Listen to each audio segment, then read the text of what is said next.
Season 11 of Barney and Friends was a lot of things. It was the last season with an 11-minute runtime, and while it did give us the cult classic that is Pistachio, a video for another day, it was also home to some pretty mixed bag episodes. Of these episodes, one stands out, Bop Till Ya Drop. While that name may strike fear, or just mild irritation, I think it's time to take the plunge and get a closer look at why this episode is pretty unanimously panned. Right off the bat, Barney is going crazy mode by skating around the park and crashing into a bush so hard that his skates magically come off in the next shot. Continuity!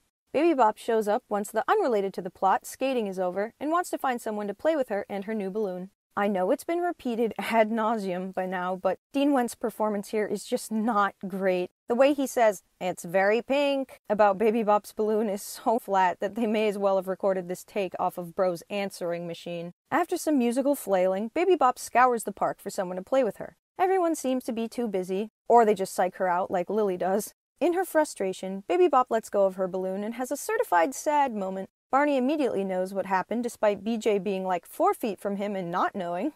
BJ, feeling pretty bad about it, kind of like how we are watching Baby Bop continue to sob, gives her a whistle that she can use to call one of the others over to play. After explaining that they'll come over right away, Baby Bop calls them back before they can escape.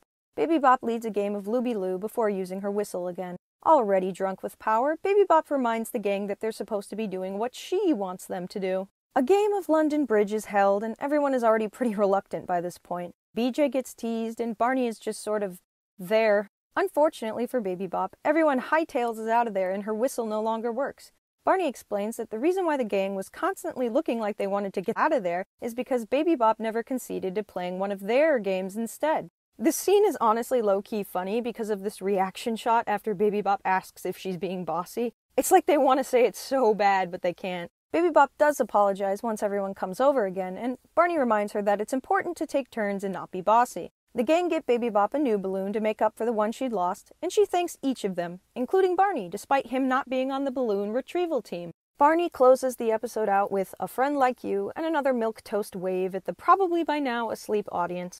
I'm not sure Bop Till Ya Drop would benefit from having a longer runtime simply because of how muddied the lesson is on its own. BJ tries to be nice by giving her the whistle, but she immediately takes advantage of it because of how bad everyone feels about her losing her balloon. Obviously, at the end she learns not to be, but like, what exactly were they trying to get across? You should be nice to your friends after something sad happens to the point they start commandeering your life?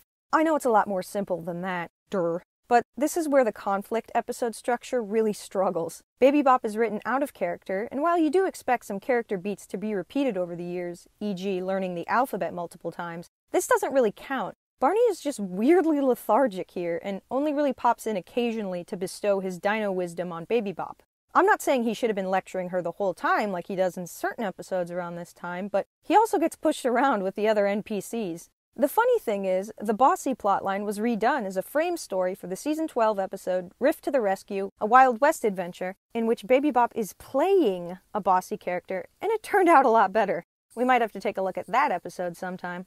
This episode is complex, and not really in a good way, and I can see why it would divide people. Sure, it's passable, and the songs can be fun, but it really isn't that enjoyable of a watching experience compared to other episodes during this time period. But with how many episodes of Barney and Friends there are, I guess it's only natural to have a couple of weaker stories in the bunch. Even when an era of Barney history feels kind of bleak, there's always something about it that is good. Season 11, like the episode itself, is really mixed, but when it's done well, it's great. I think it's important to highlight both sides for a bigger, more complete picture of Barney history. If you want to catch more discussion of the worst of the worst, definitely check out the Worst Barney Episode podcast on the Best Barney Fan 2's channel for a bunch of different perspectives. As always, if you're looking to learn more, don't hesitate to check out my friends at Barney Wiki and Barney History Fans.